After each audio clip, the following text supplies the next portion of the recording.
Live from the Rez here, special guest, not one, but two young ladies here in the house. First, from Cal Advocates for the Missing, Miss Summer Elliott from the Manzanita Reservation. How you doing this evening? I'm good, how are you? Good, it's good to see you. And Miss LeLanie Thompson of Barona, as I like to call B-Town. How are you doing today? Doing well, thank you. Good, I'm glad you guys are both here. And so I think let's get right into it. And that is, of course, we want to bring the one, the only, Elijah Running Bear Diaz back home, and that is your son. Yes. So I'm looking here at this flyer that I happen to have. I've seen this flyer. The first time I came upon this flyer was actually out in Parker, Arizona. I was out there for, I think, a gathering for their mega throw, and I was at the local Walmart, and my wife was buying stuff. And I was looking at the missing, well, I was looking at all the different ads and stuff, and they had like a section for missing people. Mm-hmm. And I remember looking at it said hometown, it said Lakeside, and I think I saw Barona. And I thought, oh my gosh, that must be one of our people. It must be one of my, people back home. So I'm sitting there reading through it, and sure enough, I get on my social media, come to find out, it's your son, and I know the family, it's the next res over. And I think sadly that's too often the story, is that we have people in our community, we have loved ones who are missing, and it's our duty to go out and look for them, to try to find them. Thank you. And so, thank you for being here. We have Summer here to help guide us on some of this stuff. She has a lot of information that we want to be able to give out on behalf of Cal Advocates. I've been learning a lot through this, because I'm guilty. I'm one of those guys that have seen it on social media. You share it, and you send it, or, but you don't really sometimes contextualize, what does that mean? What does that mean to a family if they lost somebody? What's that process look like? You want the best for that family, so you share, you look for the person, you look at the picture, and you think, have I seen this person? Right. And but you really, it's really something that's, I guess unless you've gone through it, it's hard to understand.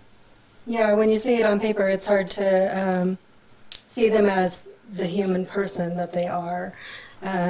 I know through social media and other programs that we've been able to get the word out about Bear being missing. To me, it seems like it's just a story. There's so many stories out there, but the fact that it's a true story, it's a real story, it's a story that we're living, and a story that we're still waiting to find an answer to the end. Bear's been missing for 5 years. And we've gone through a lot of stuff trying to figure out the steps as far as being able to find him and such. He was 20 years old. He lived in El Cajon. He lived with some friends, and I took him home one night, and the next day I went to visit with him, and he wasn't there. So, that's he's real. He's my son. He's my everything,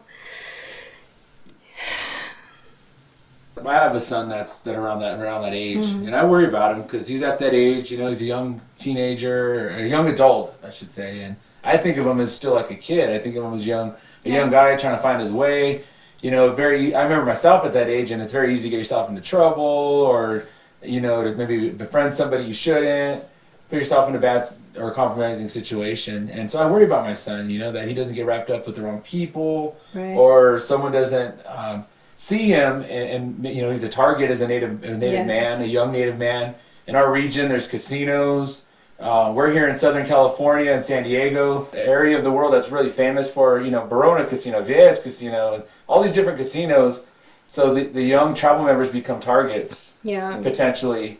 For someone maybe wanting to rob them or something. I worry about my son. Everybody out there knows that the young natives have money, mm-hmm. and that would be kind of my thing with talking to your young adult children. Let them know that it doesn't need to be known how much they have, or flaunt the cars, or show off this, or walk around with a lot of cash type of thing, because that does draw that eye to them. And just go about business and enjoy life with the leisure of everything that you do have the benefit to, but to flaunt it and such, I think that's a major problem. Yeah, the situational awareness. I think that's like, you take martial arts classes, they say the number one thing to self-defense is situational awareness, to kind of know what's around you and try to put yourself in good positions. And then when you're out there flaunting, or even if you're not, if people just know, you're Native American, they may not even know if you're from a reservation that receives anything or that you have any kind of wealth. You could be a target still. Right. I think that, anybody out there in the real world just assumes if you're Indian, you have money. Absolutely. They don't understand that not all do, or, Mm-hmm. We were talking about that the other day, and also, it's two different worlds. Mm-hmm. When you hit that cattle guard, or you come home, it's different rules, it's a different upbringing, it's different the way we treat each other. Some have real strict housing, and some have real traditional families, and others don't. But once you cross that cattle guard and you go into school, it's completely different, and so our younger people have to learn how to interact in both worlds, and they want to be popular and they want to be just like everybody else, so that's where like the flashing and different thing comes in, where they don't understand that it's a target. It's definitely a target to try to be so popular like that. Yeah, trying to navigate that. We're in the middle of an opioid epidemic right now. We're in the middle of so many people going missing. All of these kinds of things that happen to our youth, young adults included. It makes it difficult sometimes just to get to your 40s. I know here in Viejas, my reservation, we did they did a little study just looking at our insurances and all the things that happen to our people, and they concluded that I think the average age of death here in my community is 43. Wow. 43 years young. And that was a real wake-up call, because, as we do in our culture, people do pass on, and you go there and show respect to the family. We're always going to these funerals. Yeah. And some part of it, whether you're cooking or digging or I sing, but you're always around these things, and you kind of lose track or become desensitized to the fact that, our people do pass away kind of young, and it's because these kids they have a lot of challenges that maybe they wouldn't have if they weren't from this community. Right. And so I know I worry about my son. So there's times I call him, or his mom will call and text him. Sometimes he don't always call me back, but he'll call his mom back usually. And she'll say, hey, son, are you okay? Where are you at? And he'll text and he'll let us know. And when we don't hear from him for a few hours or later that day, we get very worried. Oh, yeah. And so when this happened back in August of 2015, what was going through your mind? What was it that really said to you, like, something's wrong? How did you know? In the beginning, I just kind of thought maybe he wanted to take a break and he was hanging out with somebody. I didn't take it serious until 2 weeks later, basically, when the powwow happened. And he didn't come to the powwow. And that was, kind of the oh no. I think the week before that, he was not a healthy kid. He had a lot of health issues. He was type 1 diabetic, so he was insulin dependent. He was suffering from his spine. He saw a chiropractor 3 times a week. His spine was twisted, and the nerves that it was pinching were pinching the nerves that tend to your stomach, your intestines, and stuff like that. So he had lost a lot of weight. He was 110 pounds, and he was 5'10". Very frail. He had wounds on the bottom of his feet from neuropathy. He had a blister. It didn't get taken care of properly in the beginning. It was a diabetic wound that wasn't healing. He was basically in a wheelchair like weeks before he went missing. Finally was starting to figure out crutches and so on. He was very weak. He had a lot of things going on with his health. And so on the following Monday, I think it was, that I went and I sat at the doctor's, like, in the back of the lot, waiting for him to walk in, like somebody would bring him. The appointments were very important to him, and he knew that they made him feel better, and I know he wouldn't have missed them. So I figured if he wasn't talking to me, or, whatever, maybe whoever took him to get away, they would make sure he got to his appointments. But I sat and I waited like 20 minutes at each of the appointments, and then finally went in and asked the doctors if he called and rescheduled, or, because I didn't know if he saw me in the parking lot, would he leave, and I wouldn't know that he even showed up because, my car was there and, he's in somebody else's car. I might not have recognized it or something. So that was kind of when I first started to get worried about it. But my hope was that he would come to powwow, because powwow was very important to him. And he didn't make it. So I know the Barona powwow, I think that's the oldest powwow in our region still active right now. And that's a big deal for everybody in SoCal. That used to be the spot on a Friday, Saturday night. yeah, Every you go there, you take a couple laps, you see all the different local Indians from different areas, dancers from all over the place. And if you want to see somebody from Barona, you go to the powwow, you're going to run into them. right. They're going to be there, whether they're getting food or they're dancing or they're Right. just walking around. You see everybody there. Yeah, Bear was very social. He, of course, loved seeing family, but to see those people that he connected with through ITS or something like that, other reservations, he knew that he would get to see them at functions like gatherings and powwows. I didn't let him go to the gathering because of the wounds on his feet and the dirt and so on. But I figured at the powwow, you can kind of stay in the grass on the ball field and such and, keep his wound clean. It was what I had hoped, but... So needless to say, he didn't just walk out. No, there's no way that he just walked away.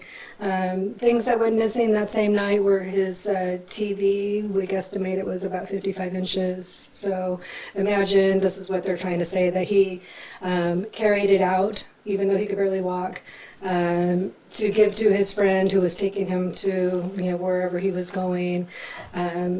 His sheets were missing, his comforter was missing, but his favorite blanket and favorite pillow were still there. His toothbrush was still there. His backpack was taken. His crutches were taken. But, things that he would have grabbed if he was leaving for the weekend, all his clothes were left behind. The eyeglasses were left behind. Those sort of things. So, Those necessities. yeah.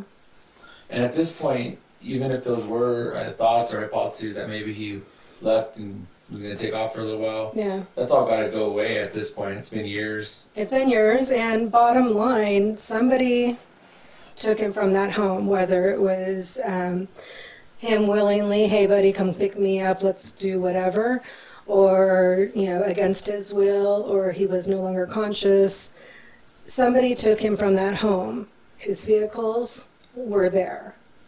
He couldn't drive, he could barely walk. There's no way that he just left. He grew up on the Rez. He didn't understand Uber. He didn't understand how to ride a bus. These are all things that were thrown at me because he lived in El Cajon. Well, he didn't know that world.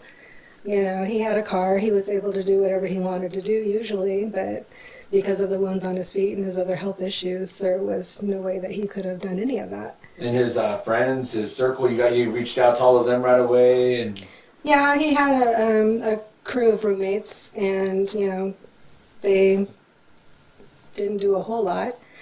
His best friend, we did reach out to him, and he said that he talked to him the night that he went missing, I believe.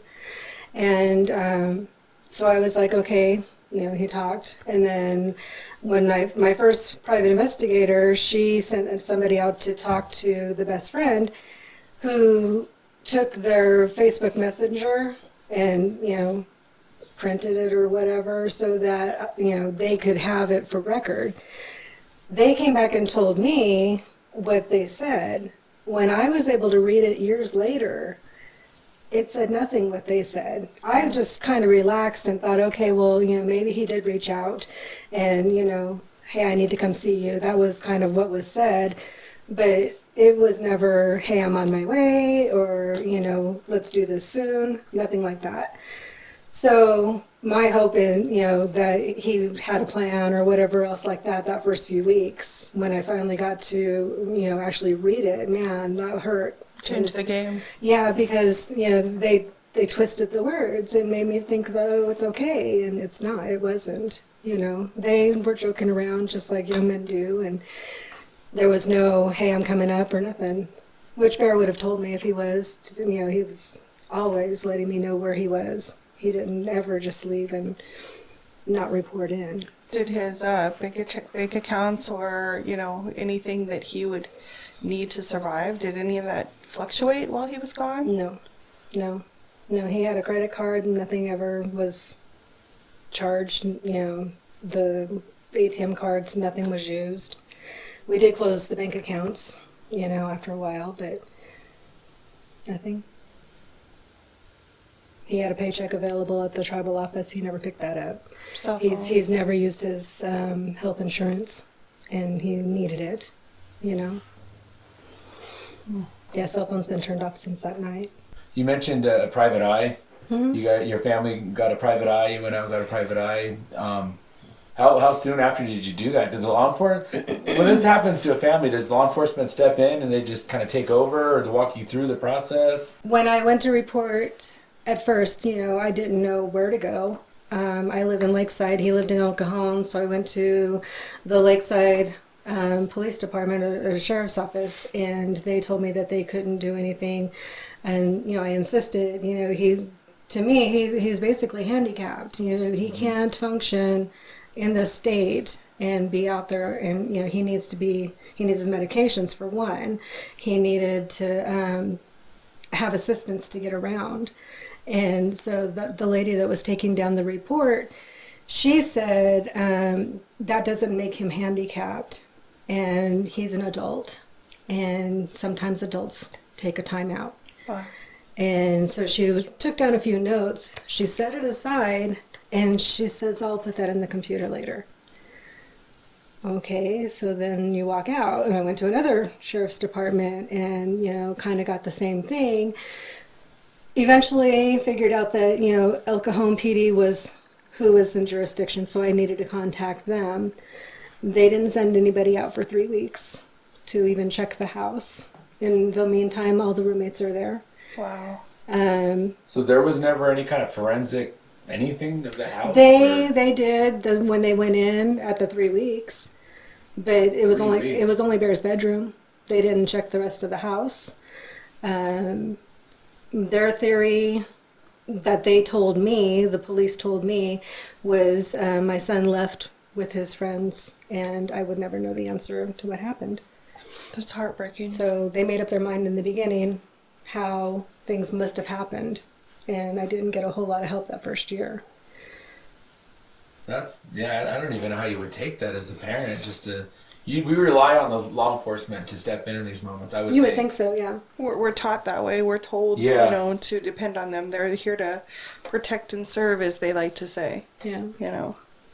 So was it was a whole year, and you figured you better get a private eye to try to help out? No, we got a private eye pretty quickly. Okay. A friend of mine, she found a lady who helped us do searches, and she did interviews. She was good at the interviews. And then we got to a point where she said, I need help, I'm going to bring in somebody else. Well, we wound up keeping him and letting the lady go. Okay. And so, but we did learn a lot as far as how to conduct a search. You have everybody report in, you have, you know, your lists, your locations, you're going to send a team here, you're going to send a team there, this is what they're looking for, make sure that they know what they're looking for, questions to ask if they talk to anybody. You know, we kind of schooled ourselves pretty quickly on how to do all of that, and we searched hard for the first 2 years. Did you feel like the community at large came to help? Was there a big an outcry and outpouring? Definitely, we had up to 50 people show up to do searches with us. That's big. And not all just, you know, native people. It was people from Sandiego that just wanted to help and such. So yeah. Yeah, I've seen it all over social media over the years. I've seen a lot of people share it, talk about it. And if you're ever on Interstate 8, going towards right before 2nd Street, I go there and get my rolled tacos at El Compadre. A little plug, but right off to the right there on the freeway, it says they're still missing. Yeah, that's his house. That's his house right there. Yeah. I didn't know that until I talked to you that time. Yeah. And I was like, yeah, someone put it on the fence. That's pretty cool, you know. Yeah. And then you were telling me that. Bring Bear Home. Yeah. Yeah. Who paints that, by the way? Is it? For the fence, it was a friend. Really? We were trying to just figure out what to do. We were getting tagged. The fence was constantly getting tagged, just graffiti. Yeah. You ask the police, what are we supposed to do? And well, you can paint over it, and then that's just a blank canvas for them to come back. Or, Yeah. or they might come back and paint over what they did last time, you know. It just depends on whatever they're up to. But I was told by a friend who kind of ran with the crowd like that, and he said that if you paint the fence yourself, they won't tag over it. So he went and put down Bring Bear Home and the phone number and the bear paws, and you know, so we've not had any problems with the taggers since. I look at it every day when I come home. I drive by and I see that. I see it every day. And I always think that too. Like that's like a respect thing that they don't mess with that. Right. Also.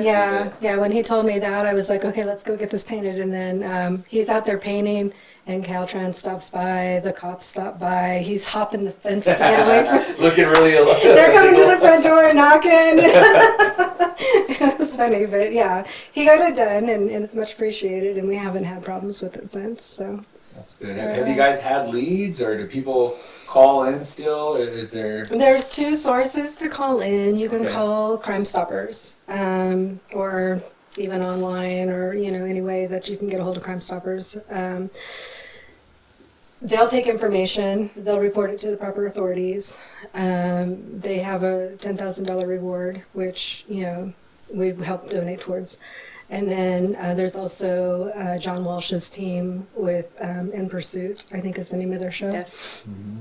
And so their number is 8333-PURSUE, PURSUE. And they'll also take down the information. Everything can be reported anonymously. I'm sure they have a way to make sure that you know if your information was helpful. But I personally want to make sure everybody understands that there is a $50,000 reward for Bear's location. That's all we're asking for. Where is he?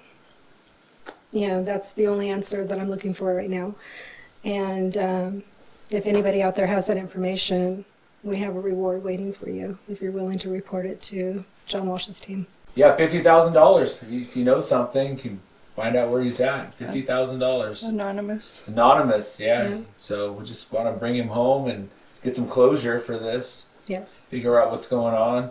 He would not have missed Barona Powwow. I remember hearing that. I remember he told me that, and I was like, yeah, I mean, I don't know who does over in Barona. Right. Everybody goes there. It's a big weekend. The whole tribe gets ready. Southern California gets ready. You expect to see everybody there, and he wasn't there that year. Yeah. And he hasn't been there since. So we want to bring him back home, and you know, hopefully he can make the next powwow when they have that down there. The end of August. It's always was it Labor Day weekend? Yes. It's a big to do in Southern California. So $50,000 for the In Pursuit with John Walsh. He has a show on Wednesday nights on the ID network. John Walsh, he's a father of a boy who went missing also. Yeah. But yeah, and also I want to highlight Cal Advocates for the Missing. There's a lot of information there. There are places you can look on social media, on Facebook. I know they have a page and they share all kinds of information. And sometimes, you know, I'll look on social media and someone goes missing, and maybe people have whatever reasoning why. Maybe they're just whatever. They might share the wrong information though. Mm-hmm. Yes, that happens so yeah, it happens a lot. They share the wrong information. I've even seen situations where people are like, "Oh no, they've been found," and then you're like, "Oh, right on," but they haven't been found yet, and that is so detrimental to the whole search and everything. So make sure if you are looking into these things, you're going to the right locations, you know, for the information. And if you go to the Cal Advocates for the Missing, they'll post whether the person's been found or whatever changes there have been. Right. So if somebody's aunt or cousin knows something or heard something, go to the Cal Advocates, because that's for sure concrete information. Right. And because I know I've had that situation where it's like, oh, they've been found, and then I come to find out they weren't found, and that's terrible. everyone's eyes get taken off, and Yes. then there's like a fatigue that happens too. It's where I think- devastating. Yeah. Well, it's confusion because they Yeah. don't know, like, do I keep sharing this or don't I keep sharing Right. it? What's going on? And then you got people. Or sometimes I find them and they're 10 years old, and then Yes. you do a little bit of research and they were found a long time ago. But that information's still floating, and then your friend thinks that they're helping by sharing it again. But, a lot of it is unneeded. Absolutely. Yeah, absolutely. Yeah. So usually Cal Advocates and the other organizations that do work with missing people, families, I guess, they will usually make a Facebook page for that missing person, and usually all the pertinent up-to-date information is always going to be on that page or on the website. So if you think that somebody's been found and you go and share it, double check, just like Raul said, double check and make sure that they actually have been found, because it's devastating. It's completely devastating for the advocates and the family. Yeah, and I see there's hashtags. Bring bear home. Hashtag it's been too long. Yeah. If you know anything, or if you recall something from that time period, maybe you heard a friend talking about something that just doesn't add up. Any little bit of information, it may not seem like a lot to you, but you share that information, it might mean something to another piece of information that the family Exactly. has gathered. Well, I would say report it even if you think it's, Yeah. If you don't know for sure. Yeah, because it might be that little piece of information we're looking for. We might have a story that we think we figured out, but we're missing pieces. And if you have that one little piece and you're like, well, should I tell them? Or, is this important enough? Oh, it's just a little thing. That might be our little thing that we're looking for.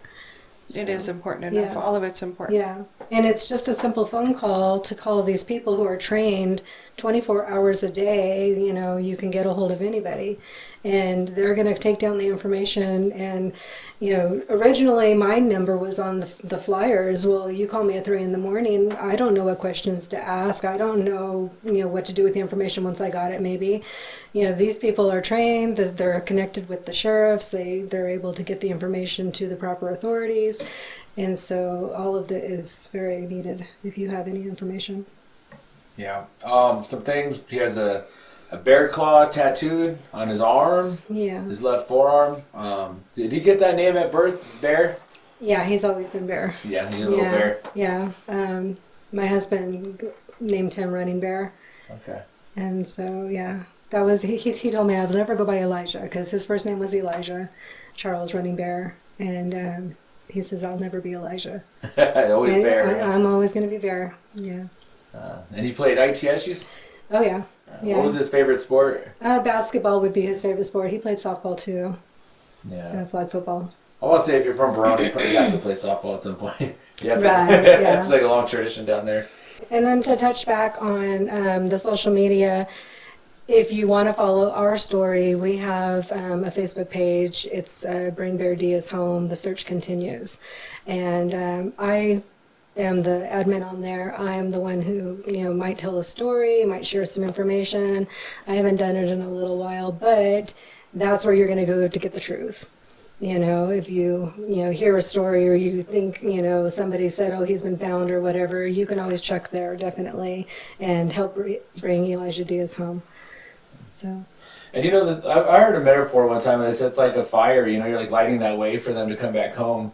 And when it happens in that first year, that first time, everybody's talking about it, everyone's sharing these things, but time goes on and people kind of, I don't know if they forget or just the urgency seems to maybe go away from people. Whatever it is, people stop sharing and stop talking about it. And so it's nice every so often to not forget, to say, hey, where's, what happened to Bear? Let's get that picture out. Let's fill our social feeds with the picture of him. Let's talk about him. Let's remember him. Yes. Let's not ever forget him.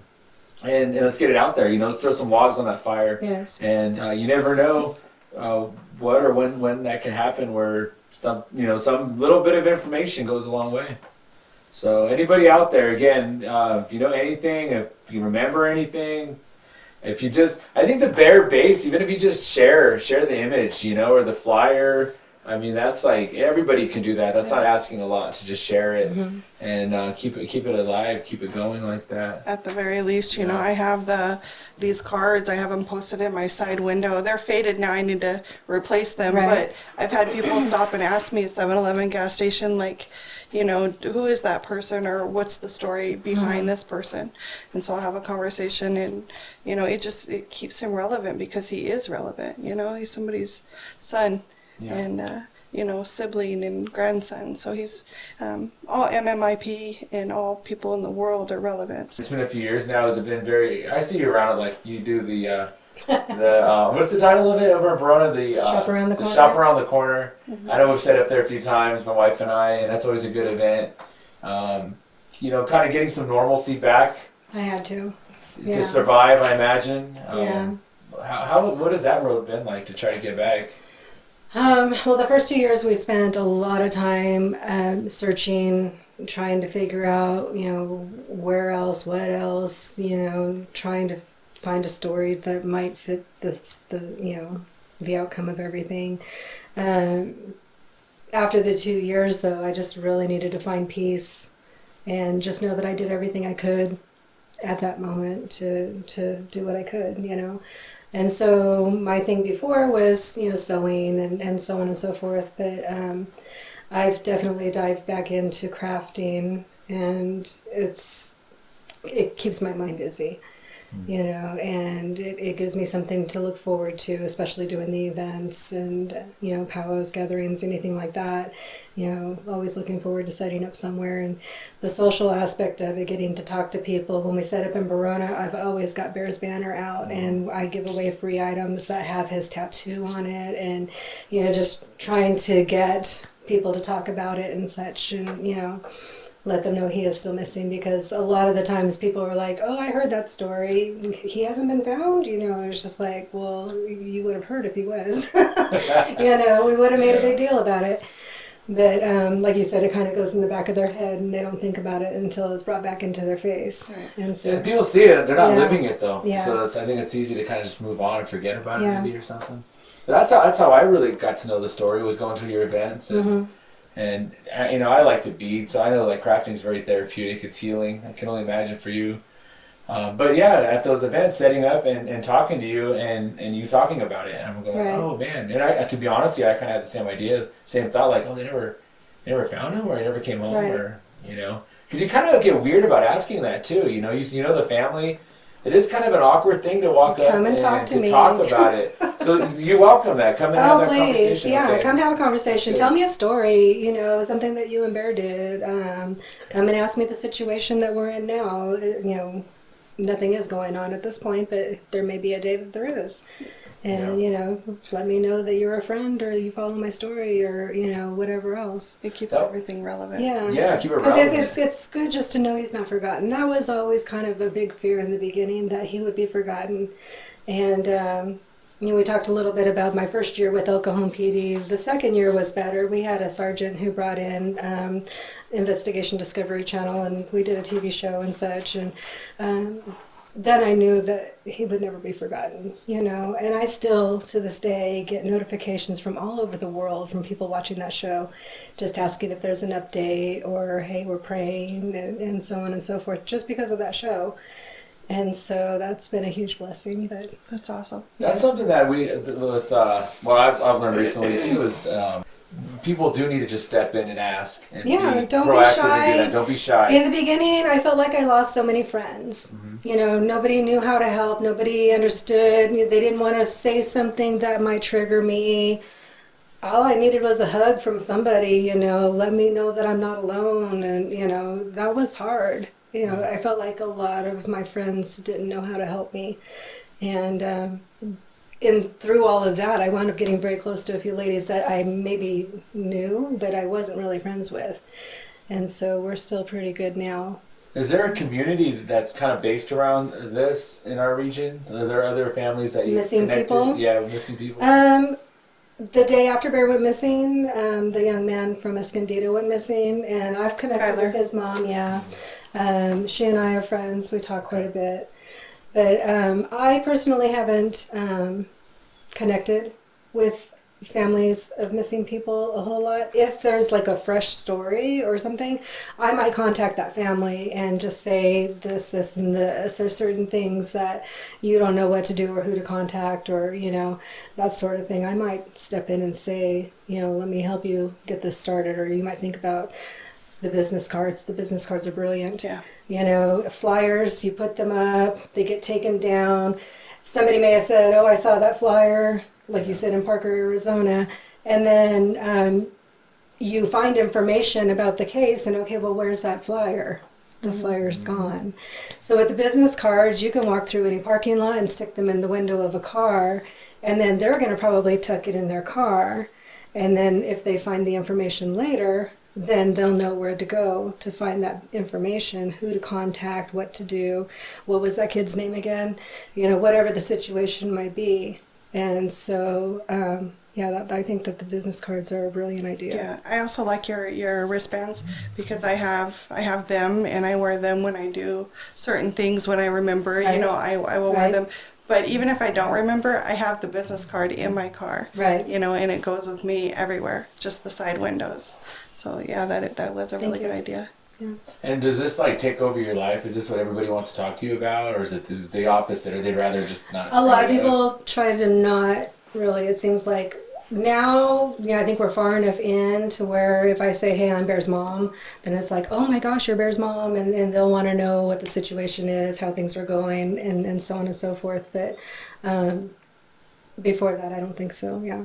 It's an uncomfortable thing, like on the reservation, people would go missing back in the day, and we didn't know if they went to jail. We didn't know if they were on a bender. Right.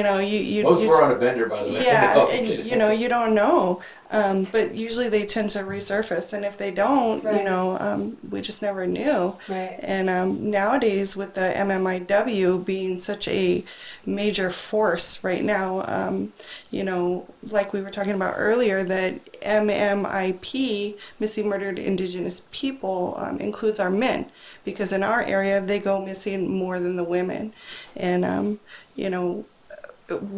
it's not something that we always talked about. Well, we need to talk about it because Right. it's happening, and it's not something to shy away from or be embarrassed or be scared. It's something to show support. And, if somebody's missing in your area, go to that family. Like Ra was saying, like you were saying, even sharing a flyer on social media or just posting one, on a Walmart or 7-Eleven window. That is major because somebody will see it. Somebody will talk about it. We need to start doing that.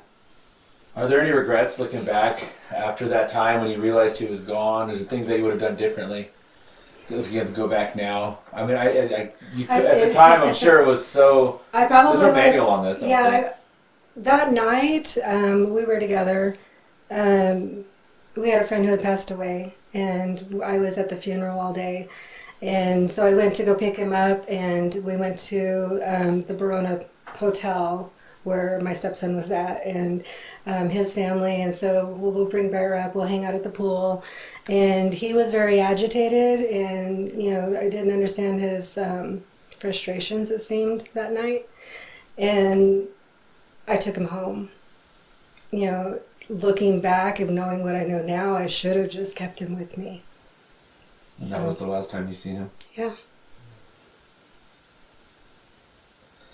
If you happen to come across another family who, we hope this never happens to anybody else, Of but course. sadly it does happen from time to time. If you were to give any information to other families who are having to deal with this, what would you suggest to them?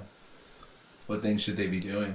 In the beginning, you want to photograph everything. You want to make a list of things that you're noticing, because in the beginning you're like, oh, the TV's gone, and you're like, oh, well, hey, the bed's messed up, So then but then eventually it's like, well, where's his Taylor guitar? This other thing. You want to keep track of all this, so when the police are able to take their list and information, you can have accurate stuff taken care of. You can show photos of how the room was if you get the situation where they don't come for 3 weeks, and then the roommates break into the room and do whatever. If I would have taken photos in the beginning, I could have said this is how he left the room, or how things were. things, eventually I cleaned up, I don't know. And so I think that those are key things if somebody's taken from a home. Otherwise, you do want to contact the police. You do not have to wait 24 hours, or 48 hours, whatever the thought is. I remember thinking, I can't report this now because it's too fresh. Just, reach out to families that, somebody gave me a book, but we were already like 9 months in that had all the information on how to do this. We need to make sure people understand, from day one. Yeah, from day one, get a book. Yeah, there's information out there. This is how, by 9 months, they're like, okay, so do this, do this, do this. And it was like, well, it's too late, Even something so simple as a notebook and to write down, your thoughts, whether you you have scrambled thoughts at that moment, still write it down. Who did you talk to? What were their names? What were they wearing? What did they say to you? How did they look? How did they behave? Those things may be very pertinent to the case and may not, but either way, it's all written down from day one. And because you're in such a panic and you don't know if you're coming or going by, the first, second, third day, 6 years later, still, sometimes you just, it's really hard to remember certain things. And so to write things down from the beginning, and then you can always go back and show the police. Yeah. You have phone numbers, you have names, you have descriptions, you have so much information that is valuable, 10 times valuable. And I think this is something that we need to kind of train our people, our communities in, because this does happen every so often, but I don't know anybody besides you two, I guess, but I don't know very many other people that would know what to do in those situations. And to be completely honest with you, like even me talking about this, I feel like I'm tripping over my words a little bit because it's just such a foreign concept. It's not something I've had to experience. I've had my young ones run off in public areas, and oh my God, everybody look at my kid real quick, and you grab them, and luckily, they haven't ran off far. And I think most parents who have multiple kids have had that experience somewhere at some time. But for them to truly go missing, it's somewhat unique. And it'd be nice if this was to happen, somebody in the community or multiple people come in and say, here's what you need to do. Here's what should happen. And maybe our tribal councils need to be educated on this. A handbook just be a great idea. Yeah. So I literally was saying there's no handbook on it, but maybe there should be. There absolutely should be. There is one. There is one. Oh, okay. It was sent to me. Oh, there is. But I wouldn't know that. Yeah. It was way down the line, and I didn't know to look. Yeah. And I'm not the type of person who's, let me look this up online. Yeah. It was more, somebody telling me, oh, hey, try this or try that, and like I said, we learned how to, take care of searches pretty good. That would. If I had to say we learned anything, we learned to be the boots on the ground. We learned to, how to go through the brush and look for the little things. And then, of course, 6 months down the road, that whole terrain changes. And so you're not going to see things that you saw then. So those things need to be done pretty quickly, I feel. And documented, it goes right back to documenting, and what you were saying about doing the mapping and planning ahead of time.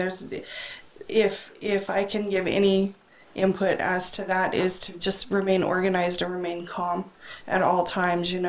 People come, 50 people come, 2 people come. Yeah. It's just you, but still remain organized, have an idea of where you're going, make sure you mark it, make sure you, in certain searches, if somebody comes across a tip or a lead or whatever, I ask them to go ahead and, make a quick note of it and either text it to me or do a pin drop of where they're at, something, so that way at the end of the day I can look and, compile everything and go back to it and just kind of keep everything organized because it gets chaotic.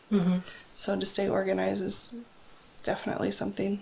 Yeah, our general population needs to get comfortable with helping and doing that stuff. Because to me, it's uncomfortable. It really is to think about that. And we've had these conversations a couple times, so I don't feel that way now. But some of the families I've talked to, I do kind of feel uncomfortable because you don't want to say the wrong thing. You don't want to, put any undue hardship more than that's already there. And there's just not enough information out there. Right. Besides just, here's the flyer, share the flyer. I think as a community, we need to really look into how we can help. Right. And I think, again, you said it, just go talk to the family, give a hug, let them know I'm here. What do you need me? Do you need me to go look for something? Do you need me to share? What do you want? Do you want me to bring you some coffee? I know in our area, I grew up, it was like when we lost someone who had passed on or, went through a medical thing, I was always told that, you would take that family some food or some water, you take them something and sit with them for a little bit of time, and whatnot. And I still do that. My mom's a little bit older now, so when someone in our community, passes away or something, I call my sister, and if she can't do it, then I guess I got to go do it. And it's uncomfortable to walk into a home when someone just passed on, or there's this, something's happened. But you take them water, you take them some drinks, you take them some food. In the old days, I guess you take some tortillas or something, but you take them something, and you be there with the family to say, if you need me, I'm here. And that's a tradition that I know that our res has, and I think most of the reses near us have that tradition. And we may have gotten away from that a little bit, but we definitely need to get back into that. And it's something like this. It's not necessarily death, but we should still have that same mindset. Like, hey, let's go sit with them. Do you need whatever skills I have? Can I help you? And sometimes just being there and talking, having a conversation is enough for that moment. Right. So I know for me, that's a big takeaway I'm taking from all this. Right. Just be willing to jump in there and feel comfortable enough to help in any way and have that conversation. Right. Definitely. I know a lot of people say, who am I? I'm just one person. Yeah. Or, what can I do? They don't want to appear to be the bossy person, or they don't want to be intrusive person. But sometimes, families can use help. We all need help, and we weren't raised to be, that's your home and I don't pay attention and you do what you want. Like we're a tight-knit community. As far as my upbringing, we've always been tight-knit, and you go to powwows and you do gatherings and we all know each other, and either we're related or we've got somebody who's related to that person through whatever marriage or snagging, whatever it is. So, we've always been tight. And so to not be like that anymore, or to see it kind of separate, is really sad, because this is a time where we need to come together. Well, ladies, I don't want to take too much more of your time, but I want to thank you guys both for coming in. And so with that, ladies and gentlemen, I have all the information as you see there. Hashtag #BringBearHome. Hashtag has been too long. But most importantly, you see there a $50,000 reward for information leading to Bear. Something that's going to bring him home, his whereabouts, something that's going to help Elijah Bear Diaz, missing person since 2015. And also, for more information on all missing peoples, please visit the Cal Advocates for the Missing website, which is right there. And, go out, share these flyers, get information, share. And if you know any information, even if you don't think it's worthy or that important or that big of a deal or that big of a piece of information, please share any minor, any small little tidbit of information. If you go a long way in any of these searches, especially this one. And we want to bring Bear home. So with that, I want to thank you, Mrs. LeLanie Thompson of Barona, for coming in and sharing your story. And we hope somebody sees or hears, this, and maybe it has a positive impact in some way. And again, I want to thank Summer, our from the Cal Advocates for the Missing, Miss Elliott from Manzanita, way out there, for coming in again. And again, my name is Rob Chrisman, and this is Live from the Rez. Thank you.